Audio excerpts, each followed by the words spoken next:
Hello, everybody, and welcome to the Political Vigilante. My name is Graham Elwood. Thank you for watching on the YouTube and those listening on iTunes. There's a new article that came out by the dailymail.com. Basically, it's statistics that were backed up by antiwar.com. So the airstrikes that have been happening in Yemen have already, so we're at the end of August, have already surpassed all of 2016. And it is basically Saudi Arabia's war, and we're in there. It's a proxy war. We're helping. The Saudis are doing the majority of the airstrikes, and then so is the U.S. is doing the rest of them. And this is just, this is staggering to me. I'm going to read you some numbers here. And this actually was a UN report that was released on Monday. Since 2015, Yemen has been the site of a devastating war between the Saudi-backed government and the Houthi rebels allied with Iran. So, as we've talked about before, if you're new to the show, this is all about this pipeline that needs to go to Europe. That's what Syria is all about. So us and the Saudis want this pipeline to go through Syria because the Western Europe is a giant, giant oil market.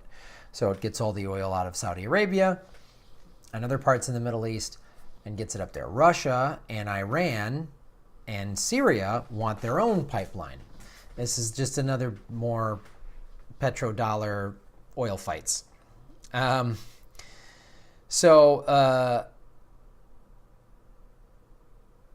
The monthly average of air raids on Yemeni provinces for 2015 is almost 3 times higher than that of last year, according to a report released by the Protection Cluster Yemen. The cluster is part of the Global Protection Cluster, which is headed by the UN Refugee Agency, UNHCR, and coordinates interagency aid work within the United Nations. The report, which is based on a compilation of UN and open source data, also estimates the number of armed clashes between government forces and the Houthi rebel alliance per month has more than doubled compared to last year.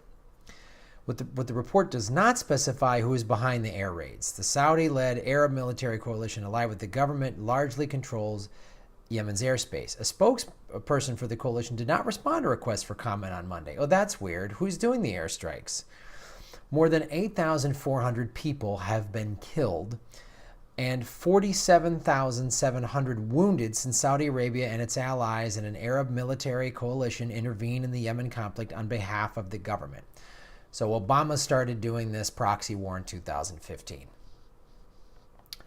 Not a lot of outcry from his supporters or people on the left. He's given credit for pulling us out of Iraq and, getting people out reduced in Afghanistan, but then he just does this thing. I did a video on this months ago. I've talked about this numerous times. Sure, he reduced boots on the ground, but now we're just in this protracted, never-ending airstrike response terrorist conflict thing that just kind of goes on forever. And we're of course, Saudi Arabia, who Obama gave $100 billion to, and then Trump did $100 and some dollars.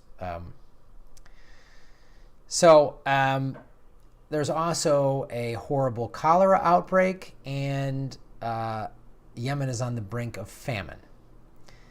The United Nations had called Yemen the largest humanitarian crisis in the world, and we're helping to do it.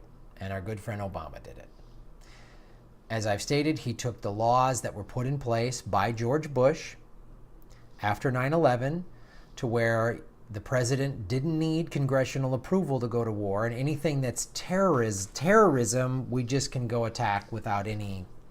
We don't need the American people or the Congress or anybody like that to give approval. The president can just do that. Trump has just run wild with this. He just can kill all the people he wants, and there's not much for anyone there's not much for us to do. So this is one of these things about America that I'm really tired of. And it's we keep getting these reports over and over, and I'm going to keep reporting them. I mean, this is a Yemen story, so I'm going to have to put dashes between Yemen. There's a good chance it'll get demonetized, and I just want people to know about this. You know, this is what people need to know, what the American government is doing and has been doing.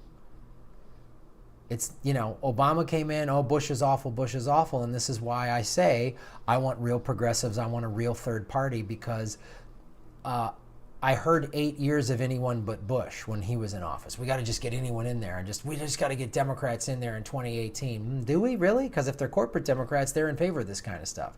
This is the kind of stuff Hillary Clinton was okayed when she was Secretary of State. See, I don't want war. I don't want American tax dollars going to killing civilians and creating more terrorists, because that's what this does.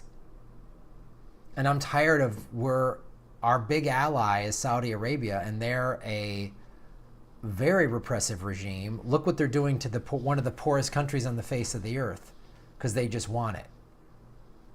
Like, why do they need to do this? So, we'll stay on top of this, because, you know, the mainstream media will not talk about this. I've seen no reports in the mainstream media about Yemen like this, unless it's some like ISIS. It's some story that's meant to keep us afraid and keep us going, yeah, I guess we got to keep bombing in Yemen. We got to get that ISIS terrorism. It's been 16 years and $1 trillion. We should have fixed terrorism by now. It should be over.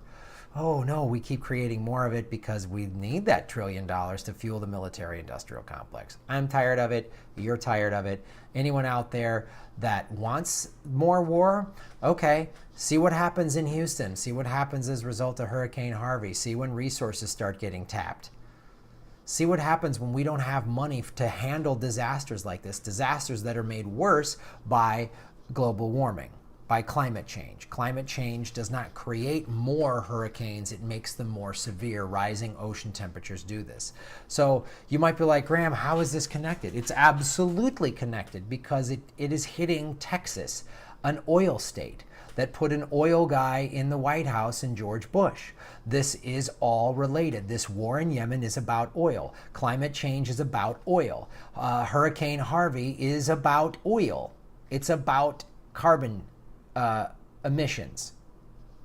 That's what is making all of this. And you see how it's all related? We spend all this money on war because we need to keep going oil. What if we had clean energy everywhere? There's stories about harmful emissions are being released because refineries are getting hit, chemical plants are getting hit. What if Texas was just the wind and solar? A lot of wind in Texas. What if there's just the wind and solar? So what would be the environmental impact if wind and solar panel plants were just flooded? What honestly, I'm asking, what would be the environmental impact? How negative would it be? I doubt it would be as negative as this. You see how everything's connected? You see how everything comes back to this? And don't let people tell you that it's not connected. Oh, it's a liberal thing, it's a hippie thing, or whatever. It's affecting people right now. The war in Yemen is affecting people in Texas right now. Might sound crazy, but it isn't.